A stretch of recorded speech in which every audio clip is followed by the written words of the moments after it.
Sa bato o sa buhangin.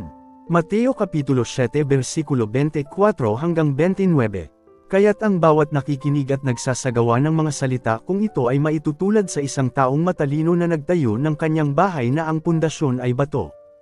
Umulan ng malakas, bumaha, at binayo ng malakas na hangin ang bahay na iyon, ngunit hindi nag-iba sapagkat nakatayo iyon sa bato.